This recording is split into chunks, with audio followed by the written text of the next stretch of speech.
¿Alguna vez te has sentido completamente solo, rodeado de arena emocional, con el alma reseca y los sueños enterrados bajo capas de incertidumbre? ¿Y si te dijera que ese desierto no es el final, sino el lugar sagrado donde Dios decide revelarse como tu proveedor más fiel? ¿Y si yo te dijera que el desierto que hoy estás atravesando no es un castigo, sino un proceso divino? Una cita secreta entre tu alma y el Dios que multiplica el maná, que hace brotar agua de la roca y que jamás deja de cuidar a los suyos. ¿Te atreverías a quedarte hasta el final para descubrir cómo el Espíritu Santo puede transformar tu sequía en un oasis eterno? Imagina esto. Una madre sola con 3 hijos pequeños fue desalojada en medio de la noche. Sin dinero, sin apoyo familiar, caminó kilómetros buscando un refugio. El frío le calaba los huesos, pero ella oraba. No pedía riquezas, pedía pan. Horas más tarde, una mujer desconocida la encontró llorando en un parque. Sin saber nada, le ofreció comida, un lugar para quedarse y una Biblia. Aquella madre descubrió en su miseria que Dios no se había ido. Solo la había llevado al desierto para enseñarle a confiar.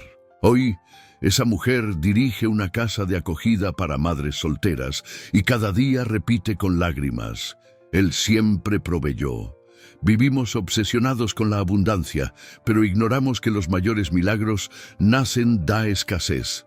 En el desierto, Dios no solo da lo necesario, Él revela quién es. ¿Por qué Dios elige el desierto como sala de aula para sus hijos? ¿Será que tu falta actual es parte de una estrategia celestial para activar tu fe dormida?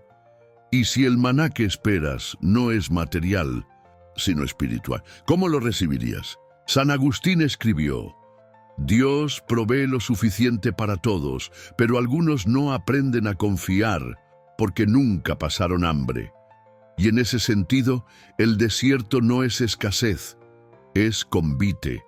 Es el eco del cielo llamando al corazón sediento.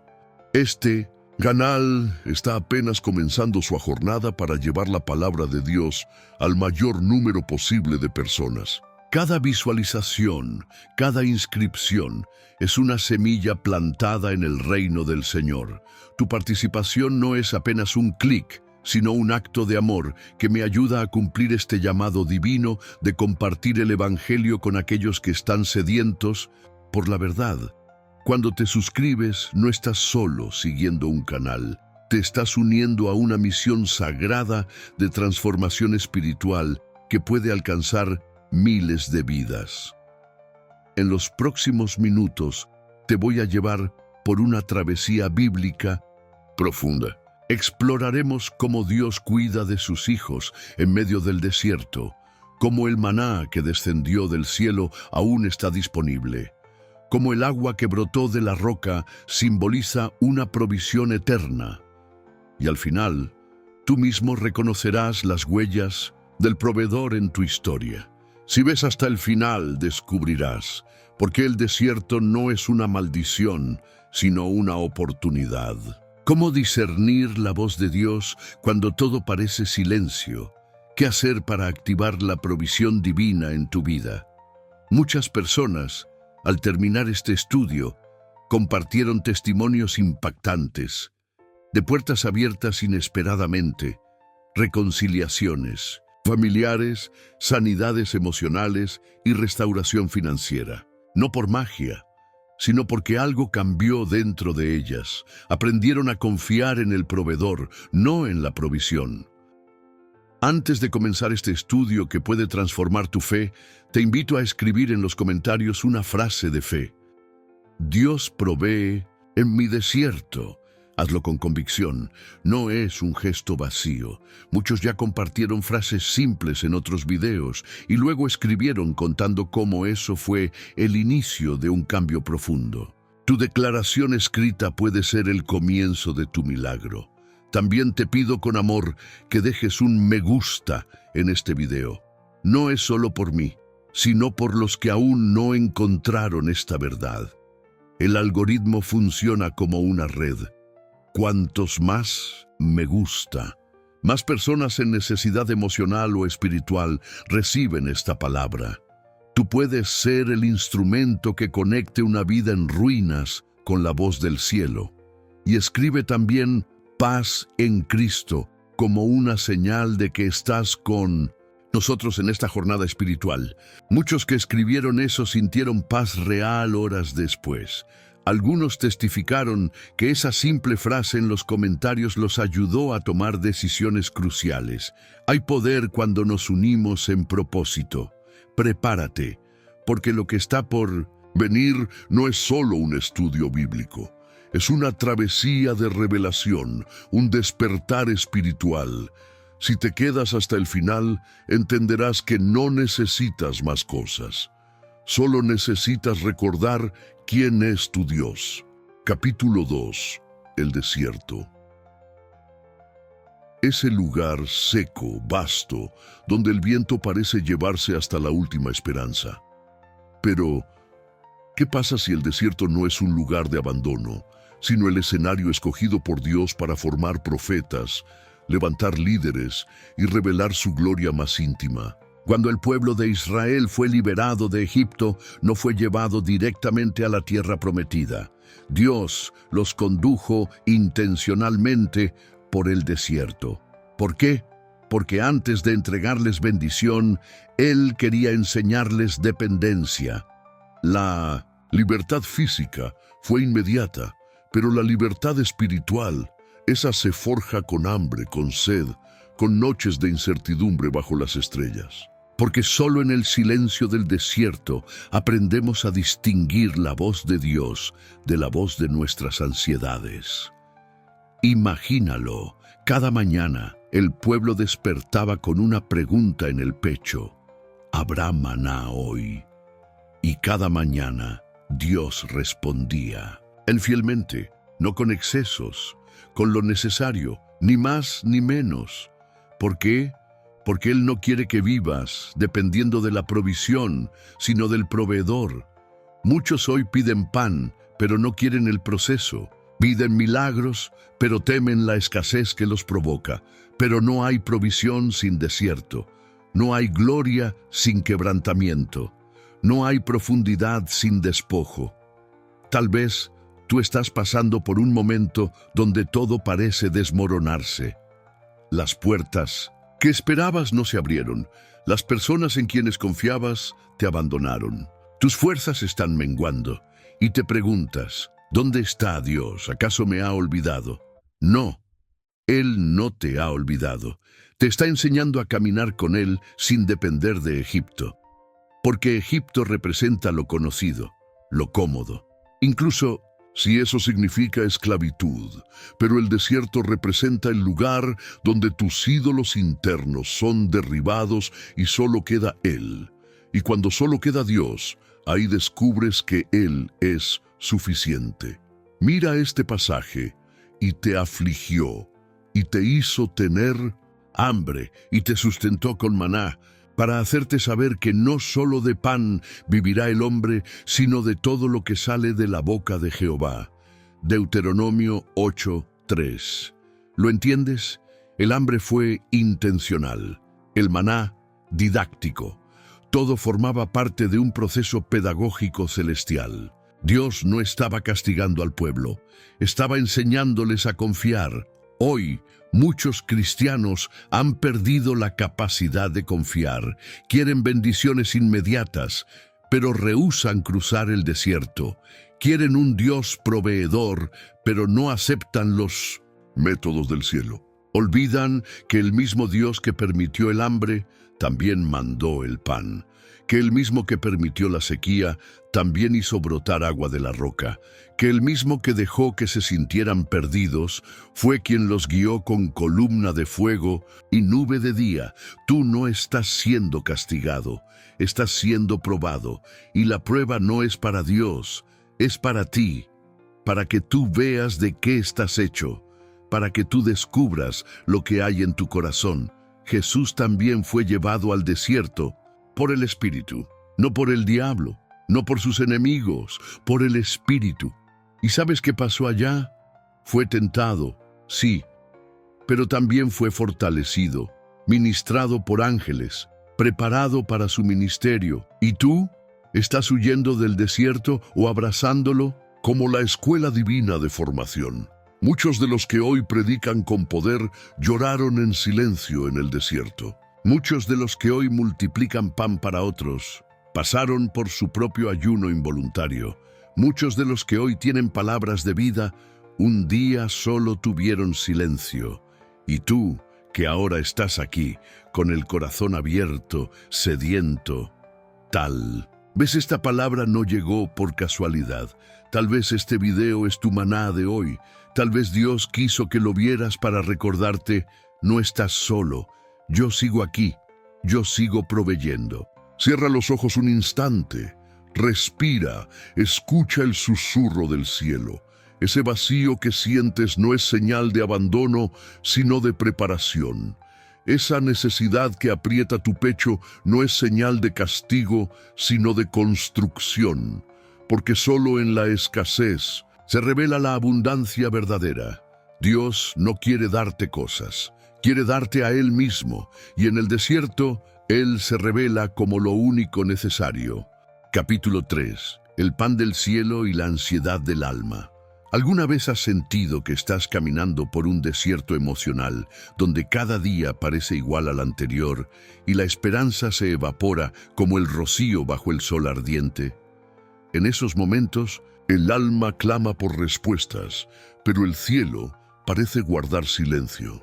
Fue precisamente en ese tipo de desierto, no solo físico, sino existencial, donde el pueblo de Israel se encontró tras salir de Egipto. Habían sido testigos de milagros extraordinarios, pero ahora caminaban por un terreno estéril, sin comida, sin agua, sin rumbo aparente. Y entonces, como un susurro divino entre la arena y la desesperación, descendió el maná. El maná no solo fue alimento físico, fue la revelación silenciosa de un Dios que cuida incluso cuando no lo ves, que provee incluso cuando dudas. En Éxodo 16 encontramos una de las escenas más conmovedoras de este viaje por el desierto, el cielo abriéndose, no para dar oro, ejércitos ni poder, sino pan, pan diario, provisión medida, suficiencia silenciosa, contexto histórico y cultural. El evento del maná tuvo lugar en el desierto de Sin, ubicado entre Elim y Sinaí. Esta región árida no ofrecía medios naturales para la subsistencia de una multitud tan grande. El pueblo estaba en tránsito hacia el monte Sinaí, donde recibirían la ley. Pero antes de darles los mandamientos, Dios les dio pan, porque antes de formar el carácter, Él alimenta el alma. En la cosmovisión del antiguo Medio Oriente, los dioses eran percibidos como distantes y necesitaban ser apaciguados mediante sacrificios. Pero Yahvé, el Dios de Israel, rompía ese paradigma. No exigía primero adoración perfecta. Él descendía para alimentar a los hambrientos.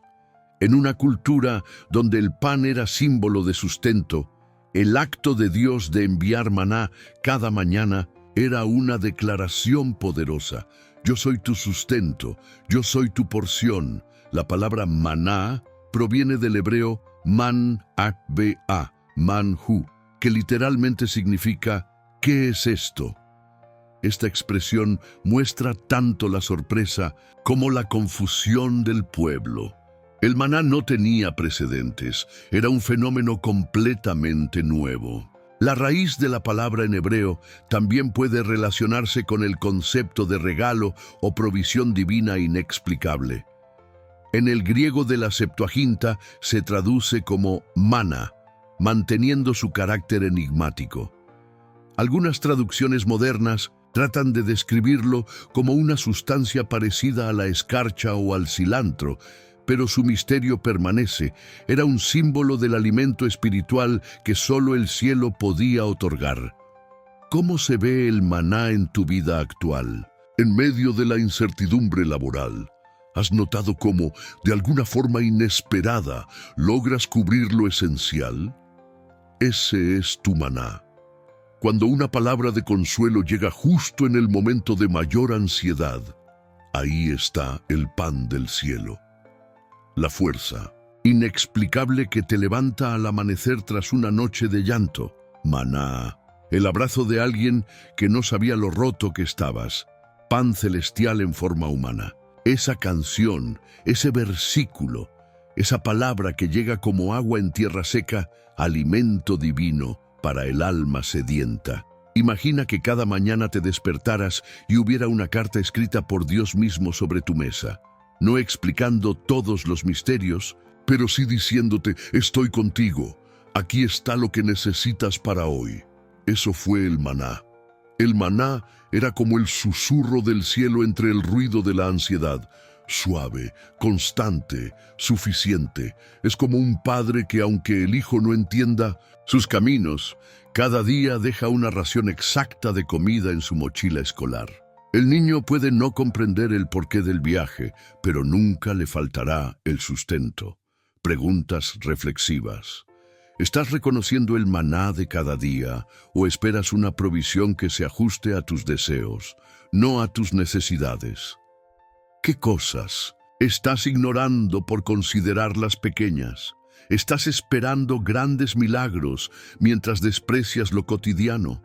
¿Qué significa confiar en un Dios que da porciones diarias y no almacenes llenos? Anota lo que hoy podría ser tu maná, lo inesperado, lo pequeño, pero vital. ¿Qué revela tu queja sobre tu nivel de confianza en Dios? ¿De qué manera la murmuración puede nublar tu percepción del cuidado divino? ¿Qué pasaría si hoy decidieras agradecer por lo poco en vez de reclamar por lo mucho? Puedes ver cómo la gratitud te acerca a la fe. ¿Qué hábitos estás construyendo para depender de Dios diariamente? ¿Tu vida espiritual se basa en eventos esporádicos o en disciplina diaria? ¿Qué prácticas podrías adoptar para entrenar tu alma a esperar el maná? ¿Qué puedes hacer esta semana para cultivar la dependencia diaria? ¿Qué sucede en tu interior cuando Dios no te da lo que quieres, sino solo lo que necesitas? ¿Puedes aceptar la voluntad divina aun cuando es incómoda? ¿Tu fe descansa en la provisión o en el proveedor? ¿Puedes orar: dame hoy mi pan de cada día, y confiar realmente? ¿Has enseñado a otros cómo encontrar su propio maná? ¿Cómo puedes discipular a alguien en el arte de la gratitud diaria? ¿Has compartido tu testimonio de provisión con quienes te rodean? ¿Puedes ser tú el maná para alguien esta semana? Marta era una madre soltera en un barrio humilde. Cada día luchaba para poner comida en la mesa. Un día, sin saber cómo, encontró una bolsa con víveres en su puerta. Sin nota, sin nombre, pero con lo justo. Lloró, no por la comida, sino por saber que Dios la había escuchado. Desde entonces, cada semana, sin falta, aparecía un pequeño paquete, nunca en exceso, pero siempre a tiempo. Ese fue su maná. En otro lugar, Andrés, un joven desempleado y lleno de dudas, encontró una Biblia abandonada en una plaza. Comenzó a leer por curiosidad. Y cada día, sin saber cómo, las palabras parecían dirigidas a su situación exacta. A través de esos versículos sentía que alguien lo sostenía. Ese fue su alimento. Contenido apologético. Muchos cuestionan la historia del maná como una leyenda simbólica, pero incluso desde una perspectiva científica se han encontrado sustancias similares en la península del Sinaí producidas por insectos que segregan savia cristalizada. Sin embargo, lo que desafía la lógica es su puntualidad diaria, su desaparición al sol y su doble provisión antes del sábado. Más que química, fue teofanía, fue intervención divina. Otros afirman que confiar en provisión diaria es irresponsabilidad financiera. Pero la dependencia de Dios no excluye la planificación. Simplemente reconoce que incluso nuestra capacidad de planear viene de Él. No se trata de inacción, sino de humildad, de reconocer que, sin el pan del cielo, nuestros almacenes son castillos de arena. Así como el maná descendía cada mañana, también hay provisiones divinas que caen sobre ti incluso cuando duermes. Pero hay algo más profundo aún, porque no se trataba solo de pan, se trataba de fe. Y el siguiente paso en este viaje por el desierto nos lleva a una fuente aún más vital: el agua. No cualquier agua, agua brotando de una roca seca, agua que no solo sacia la sed del cuerpo, sino que revela el corazón de Dios. Pero, ¿por qué Dios eligió una roca? ¿Y por qué Moisés la golpeó en lugar de hablarle? La respuesta podría cambiar tu forma de ver la obediencia para siempre. ¿Estás listo para descubrirlo? Capítulo 4. La roca herida y el agua de la vida. Era mediodía en el desierto. El sol caía implacable sobre los rostros agrietados del pueblo y la arena parecía consumir cualquier esperanza. Las gargantas resecas, los niños llorando, los animales cayendo exhaustos y un silencio espeso que se confundía con la ira. No era solo sed física, era una sed existencial. Una pregunta no formulada ardía en el corazón de cada israelita. ¿Nos ha traído Dios aquí para morir?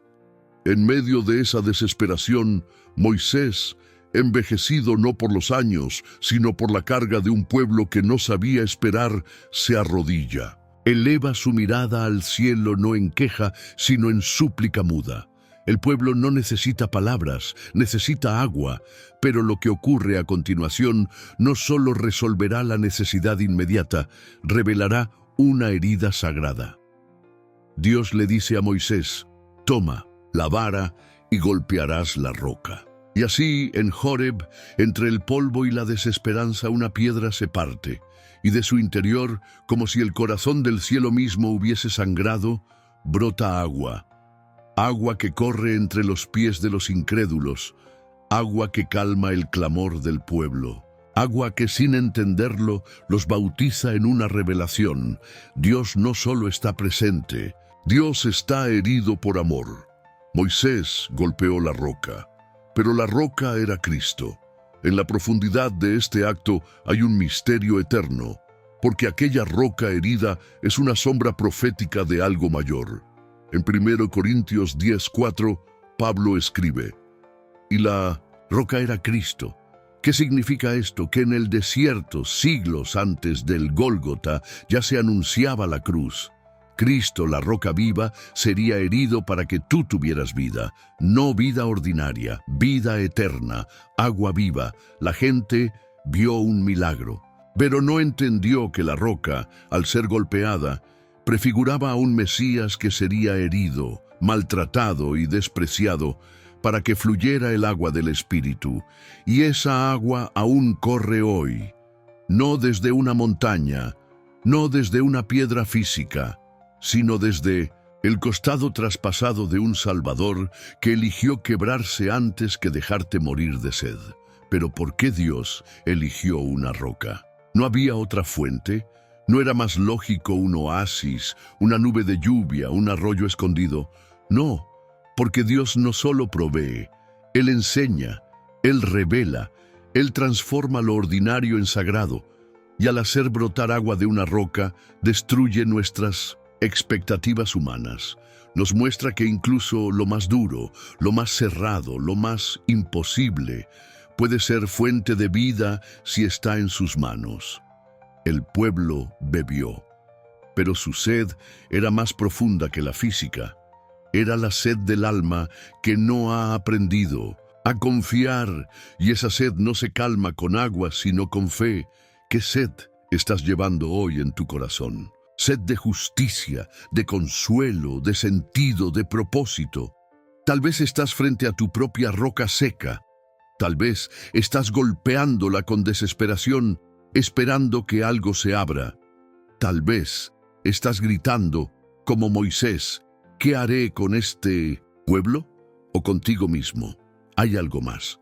Muchos años después, Dios le pediría a Moisés que volviera a hablarle a la roca, no a golpearla. Pero Moisés, consumido por la frustración, repite el acto anterior y la golpea de nuevo. Por eso pierde la entrada a la tierra prometida. ¿Por qué tan severo castigo? Porque la roca solo debía ser herida una vez, así como Cristo murió una vez y para siempre. Golpearla de nuevo era un acto de desobediencia, pero también una distorsión del símbolo divino. Esto nos enseña que no basta con resultados. Moisés consiguió agua, sí, pero perdió la promesa. Porque la obediencia no se mide por los frutos visibles, sino por la fidelidad al corazón de Dios. ¿Cuántas veces has golpeado lo que debías haber acariciado? ¿Cuántas veces has forzado lo que Dios te pidió esperar?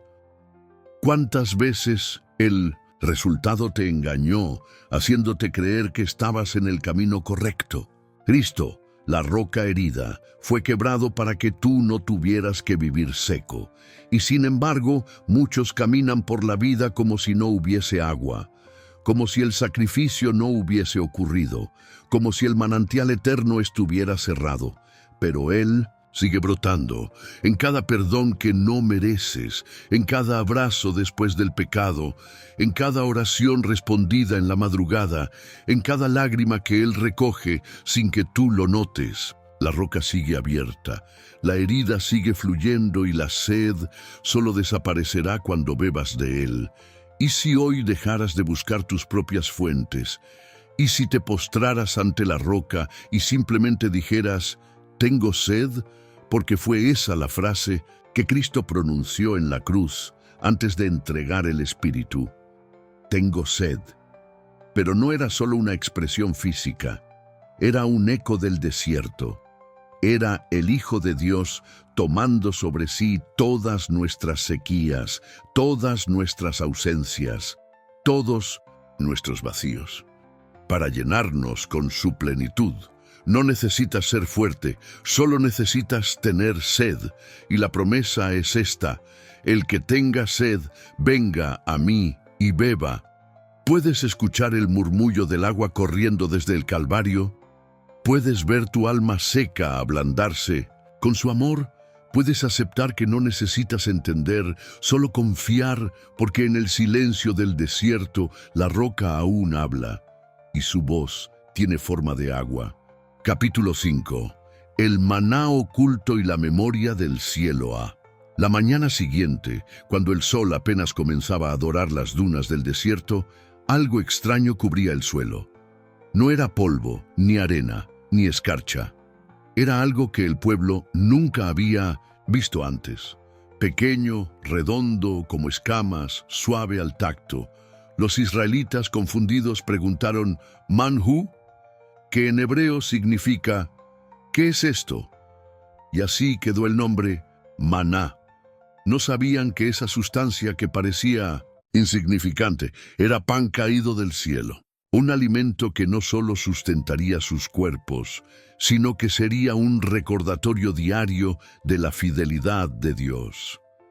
Cada amanecer, durante 40 años, como un ritual silencioso, el cielo se abría para alimentar a un pueblo que no sabía agradecer, pero que necesitaba aprender a recordar. El maná no era solo comida, era memoria comestible. Cada bocado era una lección. No solo de pan vive el hombre, sino de toda palabra que sale de la boca de Dios. ¿Lo entendieron? No. ¿Lo recibieron? Sí. ¿Lo valoraron? No siempre. Pero cada mañana, sin falta, la misericordia de Dios se manifestaba en forma de pequeñas partículas brillantes sobre el suelo desértico. En esa provisión diaria había un mensaje profundo. Dios no bendice por mérito, bendice por amor. Ellos murmuraban, se quejaban, dudaban, y aún así Él les daba pan, porque el amor de Dios no es transaccional, es incondicional. Y su cuidado no se limita a los obedientes, sino que también alcanza a los quebrantados. El maná también enseñaba disciplina. Solo podían recoger lo necesario para el día. Si intentaban almacenar más, se pudría. excepto en el sexto día, cuando debían recoger el doble para respetar el reposo sabático. ¿Qué significaba esto? Que el cielo les estaba enseñando a confiar a diario, a no acumular, a no depender de reservas humanas, sino de la provisión fresca de Dios cada mañana. Nosotros, modernos peregrinos, también intentamos guardar, no pan, sino certezas, no escamas del cielo, sino planes y estrategias. Queremos controlar, prever, asegurar el futuro. Pero el maná nos recuerda que la fe no se acumula, se renueva, que el pan de ayer no alimenta el hambre de hoy, que la confianza debe ser fresca como el rocío. Jesús, siglos después, se presentaría como el verdadero maná. En Juan 6 dice: «Yo soy el pan vivo que descendió del cielo. El que come de este pan vivirá para siempre». No habla de un alimento que perece, sino de una sustancia eterna, de Él mismo. Él no vino solo a dar pan, vino a ser el pan. Vino a saciar no el estómago, sino el alma. El pueblo comió el maná, y aún así muchos murieron en la incredulidad, porque el maná no era suficiente si no llevaba a la fe. Y hoy muchos comen del mundo, se sacian con placeres, se llenan de cosas, pero siguen hambrientos, porque no es la cantidad lo que sacia, sino la fuente. ¿Qué estás comiendo hoy? ¿Qué alimenta tu espíritu? ¿Es pan del cielo o polvo del desierto? Hay una promesa escondida en el libro de Apocalipsis. A los vencedores, dice Jesús, les daré del maná escondido. ¿Qué es ese maná oculto? Es Cristo revelado en intimidad. Es la provisión que no todos ven, es la dulzura secreta que solo los que buscan encuentran, es el alimento de los que han aprendido a depender, no de sistemas, no de fama, no de hombres, sino del Dios que cada mañana, aun sin que lo merezcas, sigue preparando una mesa para ti en medio del desierto. Pero hay un detalle inquietante. El maná cesó el día que el pueblo entró en la tierra prometida, dejó de caer, porque la dependencia cambia de forma. Ya no necesitaban pan del cielo, porque ahora la tierra daría fruto, pero eso también significaba que debían recordar, porque cuando el milagro se convierte en rutina, la gratitud puede morir. Por eso Moisés mandó guardar un poco de maná en una vasija de oro, colocada dentro del arca del pacto, para que las futuras generaciones supieran que en medio de la nada Dios fue suficiente. Esa pequeña porción era una cápsula del cielo, una semilla de memoria, porque la fe que olvida se desvanece. ¿Y tú? ¿Tienes maná guardado en tu corazón? ¿Recuerdas los días en que no tenías nada y Dios te sustentó? Los momentos donde no sabías cómo seguir, pero el pan apareció. Las madrugadas donde el alma lloraba, y aún así una paz inexplicable descendió sobre ti. Ese es tu maná oculto. No lo olvides, no lo deseches, no permitas que la rutina te robe la memoria. El cielo no ha dejado de alimentar, solo que ahora el pan no cae al suelo. Vive dentro de ti. Cristo, el maná vivo, está en tu interior. Y cada vez que el alma se siente vacía, solo necesitas volver a Él y decir: Señor, dame hoy mi pan de cada día. No el pan material, el pan de tu presencia, el pan de tu palabra, el pan que da vida. Porque en el desierto de esta vida, entre las arenas de la incertidumbre, aún hay pan cayendo del cielo para los que saben mirar. Capítulo 6. Agua de la roca. Lágrimas del cielo. El sol ardía como una sentencia sobre las cabezas de los caminantes. Las gargantas resecas se llenaban solo de polvo, y las bocas, agrietadas por el calor, comenzaban a pronunciar lo inevitable: queja. No había agua, no había sombra, no había consuelo, solo sed, y detrás de la sed un clamor que rasgaba el cielo. ¿Nos sacaste de Egipto para morir aquí, Moisés? ¿Está o no está el Señor entre nosotros? Esa pregunta no era inocente, era una herida abierta, un grito cargado de resentimiento. En realidad, no era Moisés el blanco de la acusación, era Dios. Aquel que los había sacado con brazo fuerte, ahora era sospechoso de abandono, el Dios de las plagas, del mar abierto, de la nube de día y el fuego de noche. Ahora parecía un espejismo, una historia pasada. El desierto no solo prueba la resistencia, también revela las sospechas ocultas del corazón. Moisés, agotado y quebrado, clama al Señor: ¿qué hago con este pueblo? Están a punto de apedrearme. Y Dios responde de una forma que rompe toda lógica humana. Le pide al líder cansado que tome la vara, la misma que abrió el mar, y camine hacia una roca en Horeb. Golpea la roca, le dice, y de ella saldrá agua para que beban. Una roca, agua de una piedra seca. ¿Acaso el cielo ha perdido la razón? Pero Moisés obedece, y ante los ojos de todos, cuando la vara golpea la piedra, un torrente cristalino brota como si el corazón del monte hubiese llorado. Agua en el desierto, vida desde lo imposible, bendición en medio del juicio. En ese acto hay una revelación escondida. Años más tarde, el apóstol Pablo escribiría en su carta a los Corintios que la roca que los seguía era Cristo. Sí, esa piedra golpeada por el juicio era un símbolo profético del Mesías, golpeado, herido, partido, para que de su interior brotara vida para los sedientos.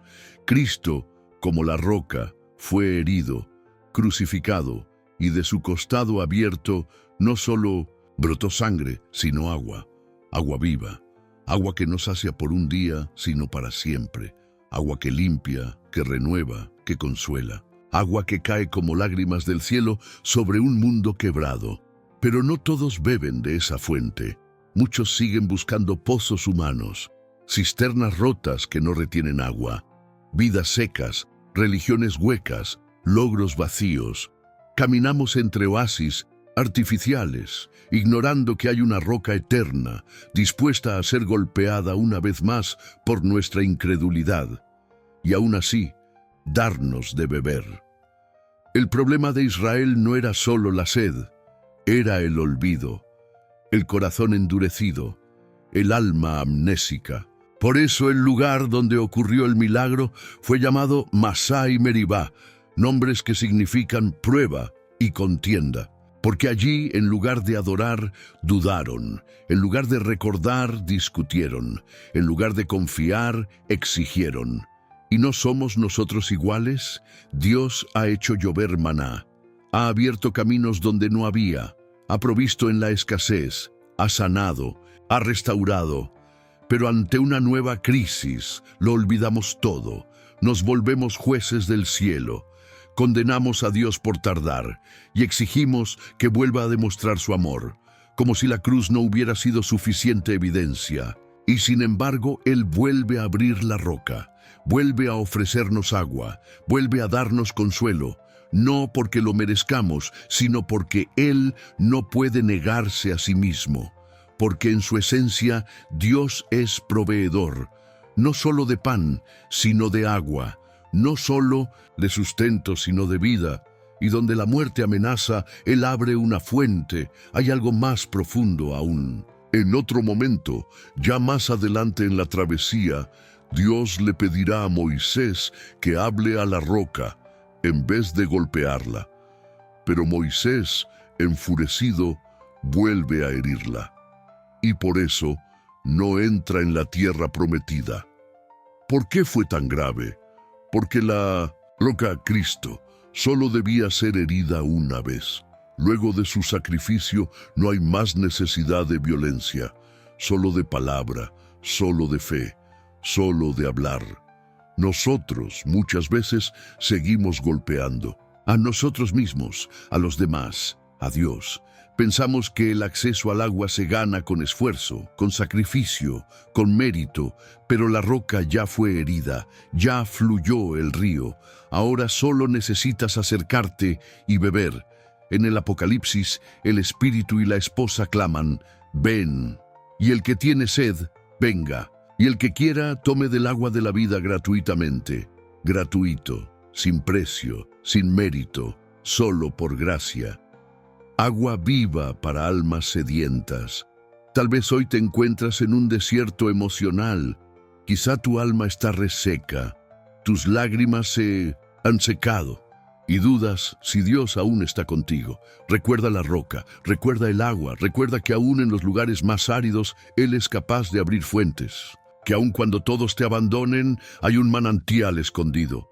Que aun si no lo ves, el agua está fluyendo debajo de tus pies. No estás solo, no estás olvidado, no estás sin provisión. La roca está cerca y te llama.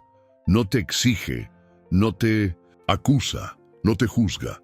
Solo te invita a beber, a confiar, a vivir. Porque en cada desierto hay una fuente, y en cada fuente un susurro, y en cada susurro la voz de Dios diciendo, yo estoy contigo, siempre he estado y siempre estaré. Capítulo 7. Maná y memoria. El pan que desciende del cielo cada mañana, antes de que el sol elevara su fulgor sobre las arenas del desierto, algo milagroso cubría la tierra. Era como escarcha, ligera, blanca, delicada. Los hebreos salían de sus tiendas y recogían con manos temblorosas esa sustancia extraña. Lo llamaron maná. ¿Qué es esto?, se preguntaban unos a otros. Y sin comprender del todo, comían. El sabor era dulce, como hojuelas con miel, y cada día era nuevo.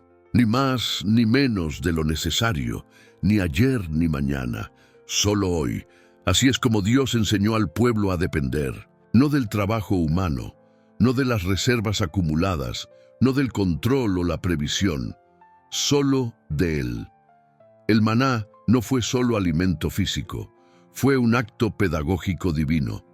Con cada amanecer, el Señor les recordaba que no se trata de almacenar certezas, sino de confiar en la fidelidad que se renueva como el rocío. El que intentaba guardar para el día siguiente encontraba gusanos, porque el pan del cielo solo sirve para hoy, como la gracia, como la misericordia.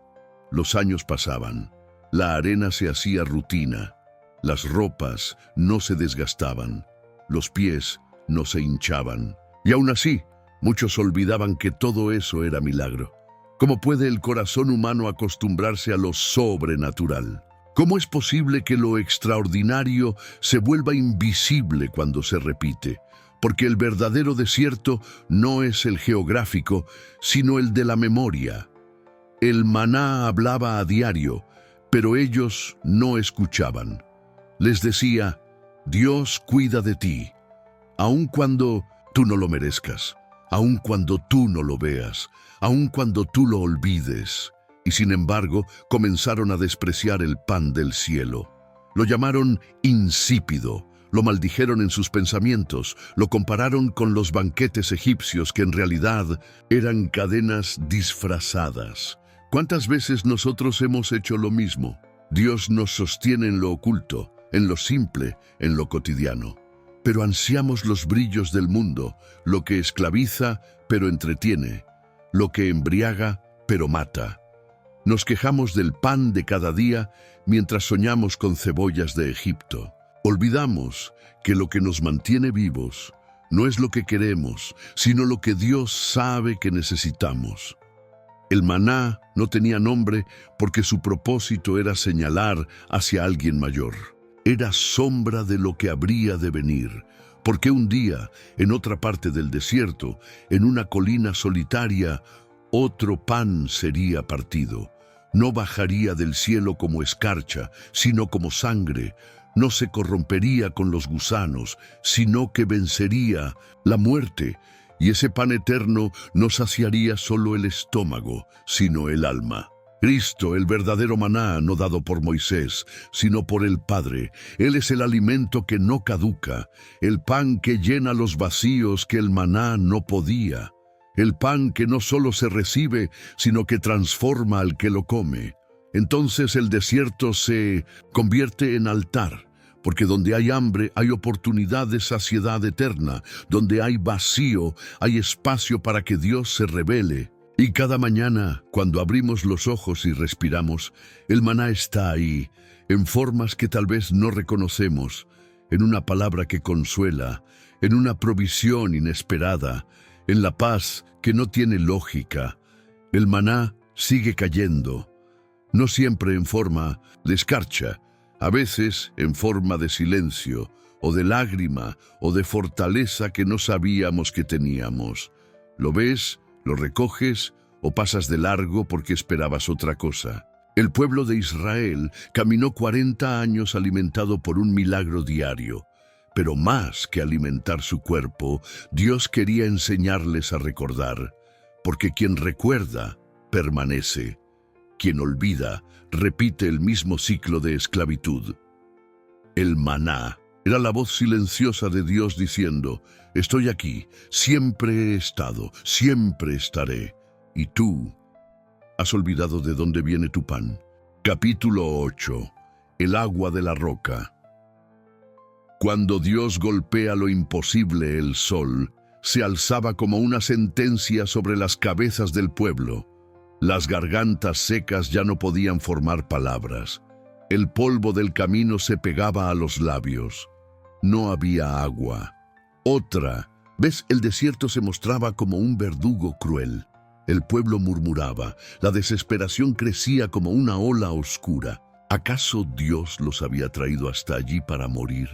¿Dónde estaba el cuidado prometido? ¿Dónde el Dios que abrió el mar? Ahora ni una gota, solo calor, solo miedo.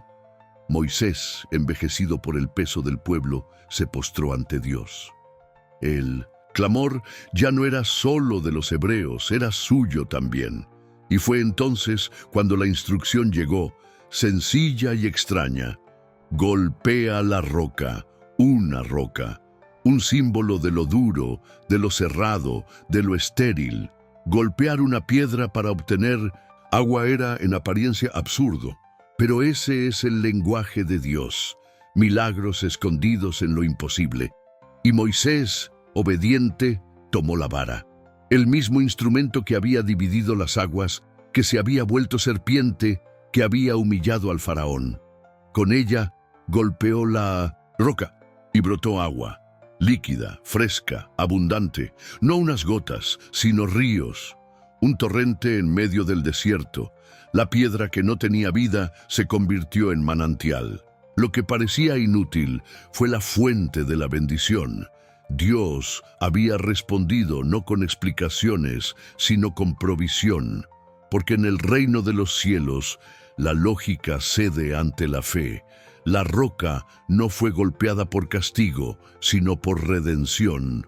Pablo, siglos después, escribiría que esa roca era Cristo, que Él fue herido para que de su costado brotara agua viva, que el Salvador, duro como piedra en justicia, pero blando en compasión, fue quebrado para que nosotros no muramos de sed espiritual. Fue golpeado por nuestras rebeliones, fue abierto por nuestra incredulidad, y desde su herida mana la gracia.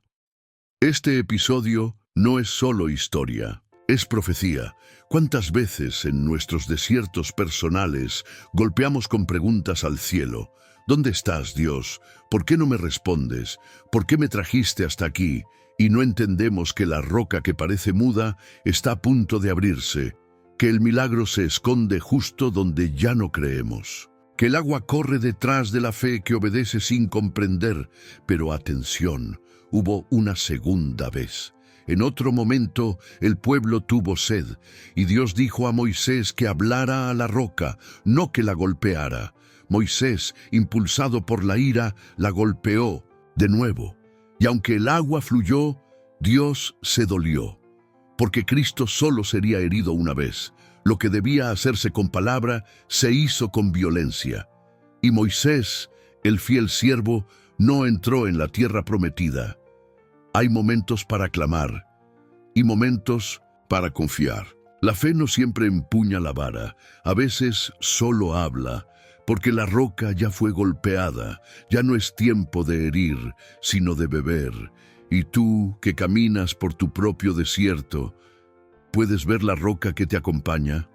Tal vez no se note a simple vista. Tal vez esté cubierta de polvo, de indiferencia, de duda. Pero si Dios te guía, la roca irá contigo. Y cuando llegue el momento, bastará una palabra o un golpe de obediencia y brotará lo que necesitas. Porque no estás solo. Porque Él no olvida. Porque en la sequedad Él prepara la fuente, porque la roca fue abierta una vez y desde entonces nunca se ha cerrado. Capítulo 9. Las serpientes ardientes. Cuando el dolor se vuelve redención, el sol no se ocultaba. El calor no daba tregua, y el pueblo volvía a murmurar. Otra vez la impaciencia, otra vez la queja, otra vez el corazón endurecido. ¿Por qué nos sacaste de Egipto?, gritaban. ¿Por qué trajiste este maná sin sabor? ¿Dónde está el Dios que abre mares? Su espíritu estaba enfermo de ingratitud. No veían el milagro en sus pies sanos, en sus ropas intactas, en el agua que brotaba de la nada. Solo veían la incomodidad del presente. Y entonces el juicio llegó. Serpientes. No grandes monstruos, no ejércitos enemigos. Serpientes. Pequeñas, rápidas, ardientes. Se deslizaban entre las tiendas, entre los niños, entre los ancianos. Mordían y se iban. Mordían y dejaban tras de sí un fuego mortal que consumía la sangre. El pueblo cayó en terror. Clamaron, gemían, morían. La queja se transformó en súplica, la soberbia en arrepentimiento. Moisés, una vez más, intercedió, no pidió destrucción para las serpientes. Pidió misericordia para el pueblo. Y Dios, en su misterio, no quitó las serpientes, no detuvo las mordidas. En lugar de eso, ordenó algo extraño. Haz una serpiente de bronce y levántala sobre un asta. Todo el que mire hacia ella vivirá. Una serpiente. Como símbolo de salvación, la misma figura del juicio ahora sería instrumento de gracia. ¿Por qué no eliminar la amenaza en lugar de ofrecer una mirada? Porque Dios no siempre elimina el dolor. A veces transforma el sentido del dolor. Moisés obedeció. Fundió el metal, forjó la imagen, la levantó como estandarte, y los que miraban vivían. No había medicina, no había ritual, solo una mirada de fe. Solo un acto interior que reconocía la incapacidad de salvarse a sí mismo y la necesidad de una intervención divina.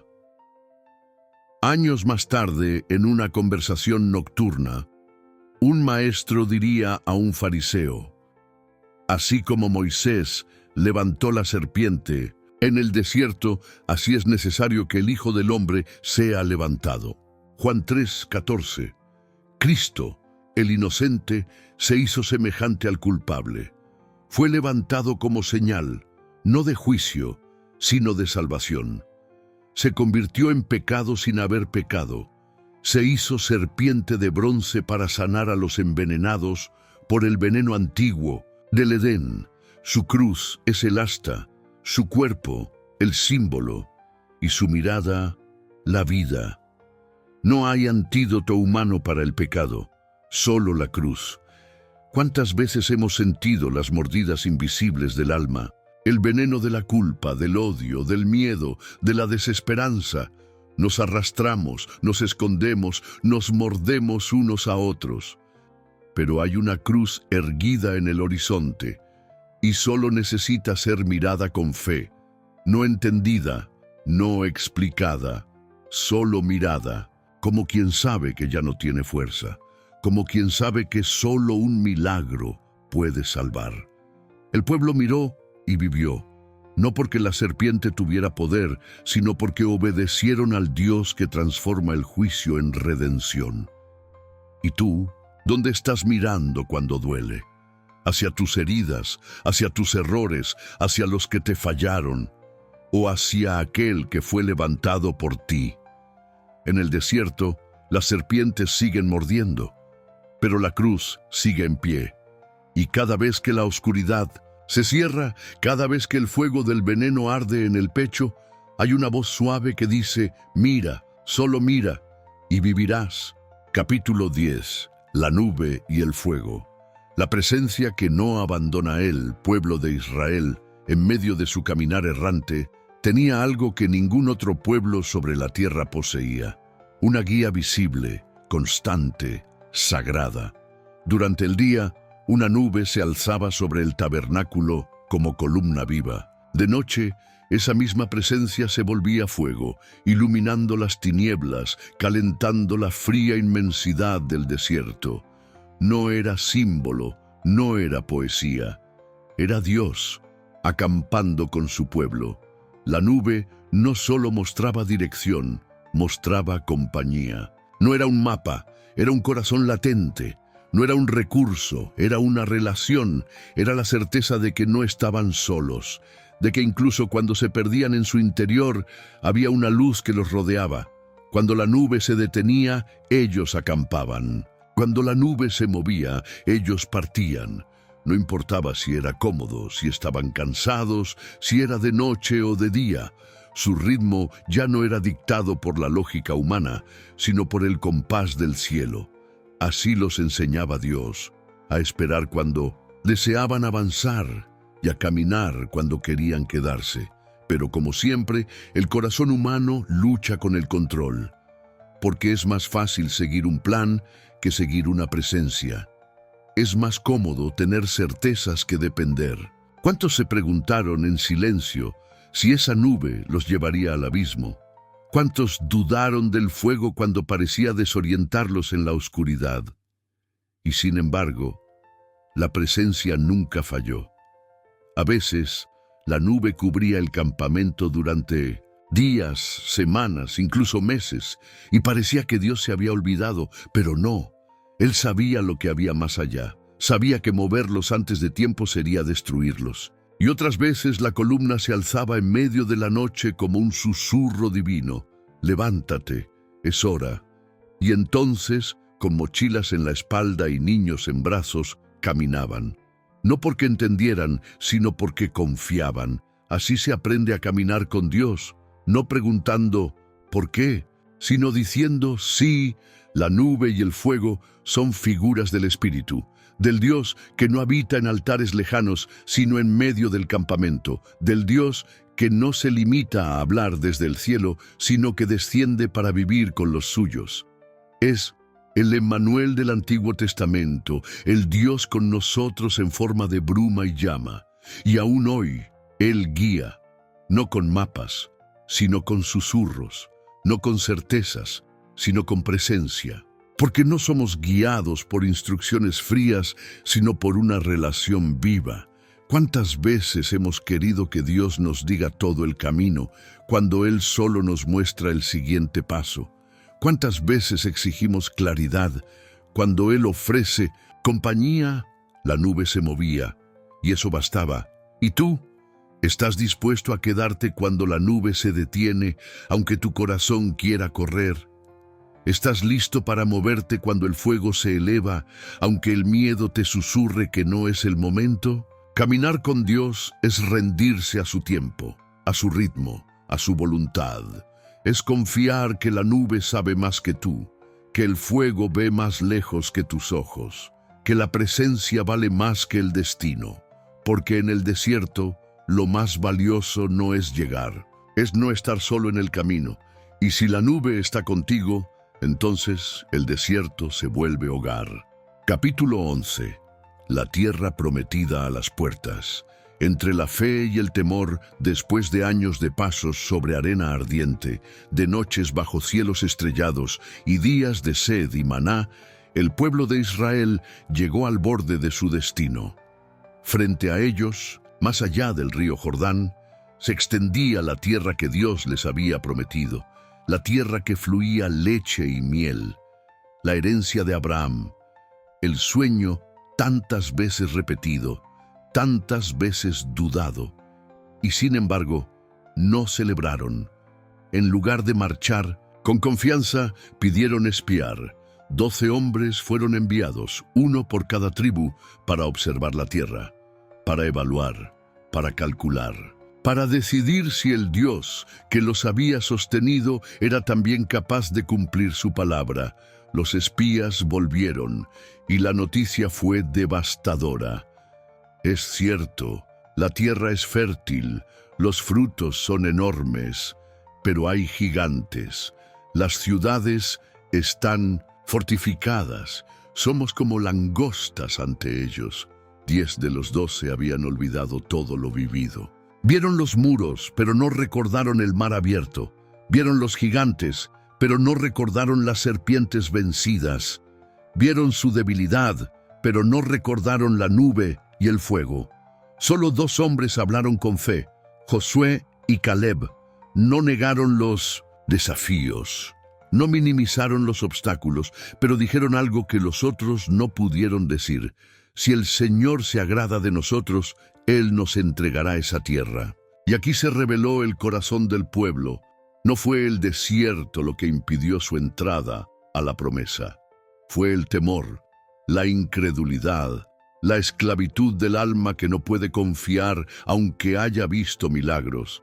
Porque el mayor enemigo de la fe no es el dolor, sino el olvido. Y el pueblo olvidó, Dios en justicia respondió, esa generación no entraría. Caminarían hasta que sus huesos quedaran en la arena, y sus hijos serían los que cruzarían el río.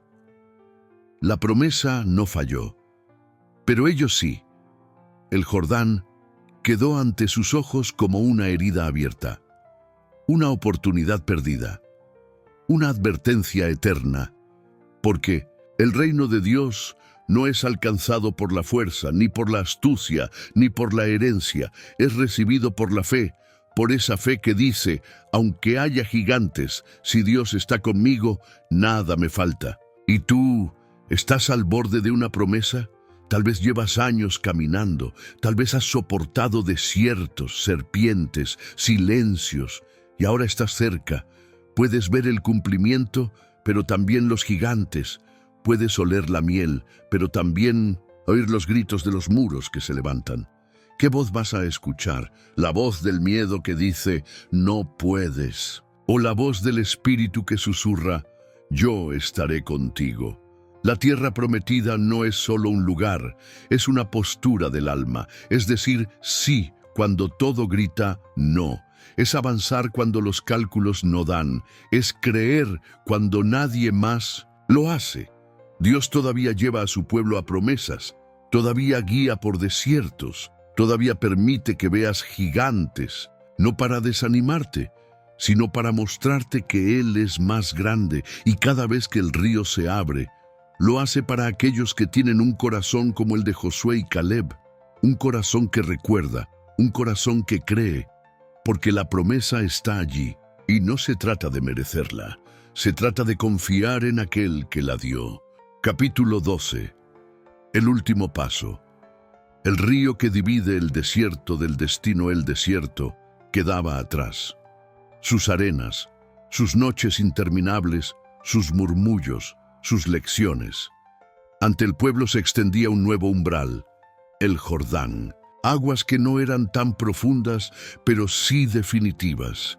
No era solo un río, era una frontera espiritual. Separaba la sequedad de la promesa, la espera del cumplimiento, el pasado del propósito, y no podían cruzarlo solos. Dios habló a Josué, el nuevo líder. Le prometió lo mismo que a Moisés, como estuve con él, estaré contigo. Le recordó que la ley debía estar en su corazón, no solo en sus labios, que la valentía no era ausencia de temor, sino fidelidad en medio de él, que la fuerza no venía del brazo, sino de la presencia. Y entonces llegó el momento, el arca del pacto, símbolo de la presencia divina, fue llevada al frente. No los guerreros, no los sabios, no los ancianos. La presencia iba primero. Y cuando los pies de los sacerdotes tocaron el agua, el milagro ocurrió. Las aguas se detuvieron y el pueblo cruzó en seco. Otra vez, el Dios que abre caminos imposibles, pero esta vez No era un escape, era una entrada. No huían de la muerte, avanzaban hacia la vida. Y mientras caminaban por el lecho seco del río, Josué dio una orden, que 12 piedras fueran recogidas del fondo del Jordán y levantadas como memorial.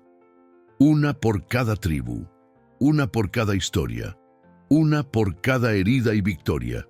Porque el olvido es el enemigo más sutil de la fe. Y Dios sabía que en la abundancia podrían olvidar lo aprendido en la escasez. La tierra prometida no era una recompensa, era una continuación, un nuevo capítulo de la misma historia. Porque la verdadera herencia de Israel no era la tierra, era Dios mismo caminando con ellos. Y así, después de 40 años, el pueblo finalmente pisó la promesa.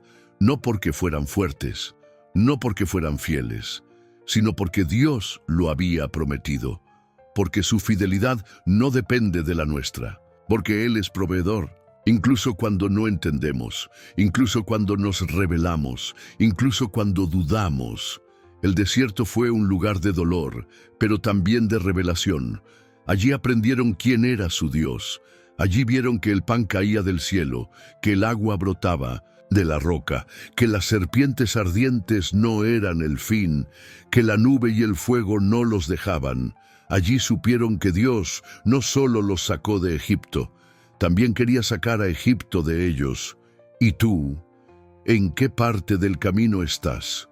Todavía vagando entre arenas, cargando piedras del pasado, con los ojos puestos en gigantes, o ya con los pies mojándose en las aguas del Jordán. A veces, Dios nos detiene frente al río para ver si todavía confiamos, para saber si seguimos caminando por promesas, no por vista, para ver si aprendimos que Él es la tierra prometida, que la verdadera bendición no es el lugar, sino su presencia. Si hoy escuchas su voz, si sientes que es hora de cruzar, no temas, la corriente no te arrastrará. Porque cuando Él va al frente, los ríos se abren.